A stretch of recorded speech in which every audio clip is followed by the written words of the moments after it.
And in this case, I'm going to argue for our continent, the continent of Africa, which, by the way, has the fastest growing middle class. And in fact, in not too distant future, it will be the only place that has a growing middle class. Mm-hmm. So how can you forget that this is a very important place on in our world?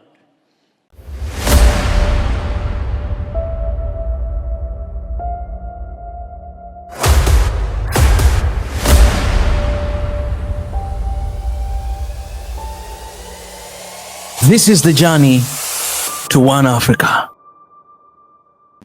Well, thank you very much. First of all, I want to thank the Kingdom of Saudi Arabia for enabling us to be here to have this very meaningful discussion. Straight away to the question, it's even more complicated than that, and we cannot understand where we have come from as Rwanda without looking at the history, the geography, everything is complicated that we have to deal with. And even in the development of our economy and our country generally, it's like you are always fighting for every step of the way forward.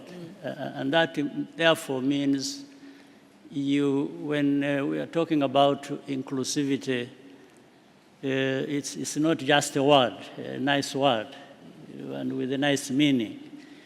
It's a lot of work to do, even complex, like in our country, and that background I've just mentioned. At the same time, we don't look at ourselves just as Rwanda and with all those complications about history and geography and so on and so forth. We see ourselves in the setting of the continent of Africa that has a lot to share. So growth we have realized and continue to realize is driven by what we try to do within the country itself with those constraints, but also looking at what we can do with the sub-regions we find ourselves in or cooperating with. But everything adding to the optimism that was talked about, looking at where Rwanda has come from and where it is now, should actually add to the optimism that people should have, looking at even a much wider aspect of where the world is coming from and where it is going, and therefore also Africa and where it is going. In our case, I'd say a few things that tie all those together.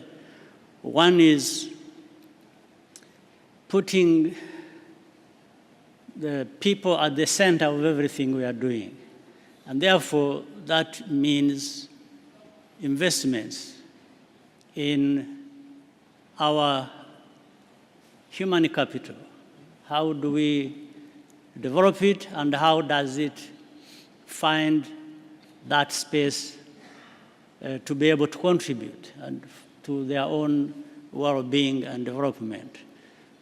And in that, we have invested in education, in health, and above all, technology has been a focus for us, and integrating that in the education system or in the health services as we move forward. Like for health services, for example, we find we have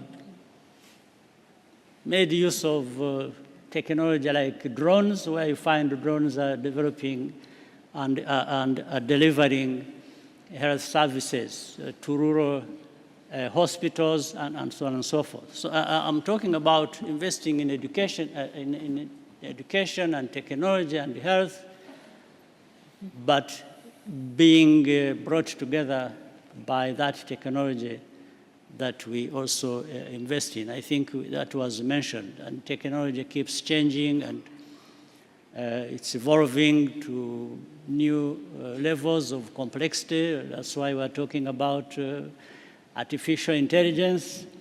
Even in that area, Rwanda has not been left behind. We are investing in that, as well as we invest in agriculture. How does it move forward, and how do we have food self-sufficiency, and how do we also take that into the integrated continent we are talking about. In Africa, we have developed the African Continental Free Trade Area, the biggest, in fact, in the world. What we are trying to do now is to make sure that it becomes real. The obstacles that are there for the African continent to come together are removed, but it takes time, it takes a lot of effort, but that is happening. And I'm sure my brother here, President Tinubu of Nigeria, is involved in this as well because of the importance of his country. But we are seeing Africa, much as you may find problems here and there, Africa is coming together, Africa is moving forward. Different countries have decent or impressive growth of the economy. This can't be coming from nothing, but the good efforts that Africans are putting in place. And therefore, it is important that from this, the rest of the world really looks at Africa as an important entity in the global affairs, where it is politics, economy, and so on and so forth. So, but Rwanda, we have come from the dead 30 years ago. We are now alive and thriving, and it's investments in our people and accountability and governance that we bring into play and which we share with the rest of the continent. So, President Kagame, we have this West-East challenge, but we also lately had this North-South. So a lot of the South is saying that there are double standards from the North. Yes. So how do you look at this, and is there a way for the North to regain the trust of the South? And someone in the North maybe would say the same, but I think it's mainly now South-North. So in 2 minutes, you can give us the full description and the blueprint for that.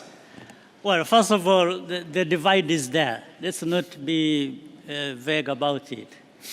And we need to avoid it. We need to fight it. For example, if you look at it from the perspective of the global shocks that we talk about here and there, irrespective of where they have come from, all countries in the world are affected. Of course, some affected more than others. But that's fine. But that is a reminder that we need to, therefore, look at what has been talked about, the inclusiveness that we are talking about, and collaboration that brings different entities of the world together. So for that, we must be able to call out hypocrisy for whenever we see it. And it is there because we keep talking about North-South divide or other divides, but we don't find easily and quickly the solution to that. Yet we can. We know that we can do that. Therefore, and in this case, I'm going to argue for our continent, the continent of Africa, which, by the way, has the fastest growing middle class. And in fact, in not too distant future, it will be the only place that has a growing middle class. Mm-hmm. So how can you forget that this is a very important place on in our world? Now, two things have to happen. The rest of the world have got to see that this is an important place to invest with and invest in. That's one. Second is for Africa itself to avoid any victim mentality and start raising ourselves to the level where we should be, and in fact where we are, that we are a very important geographical part of our world, and with a lot of resources. It's not just natural resources, it's the people at the same time. So I think being reasonable, seeing things for what they are, and then being upfront in fighting for the rights, therefore, maybe we shall be able to narrow the divide, but Africa has a very important place to be, an important role to play. Thank you. Yep. So.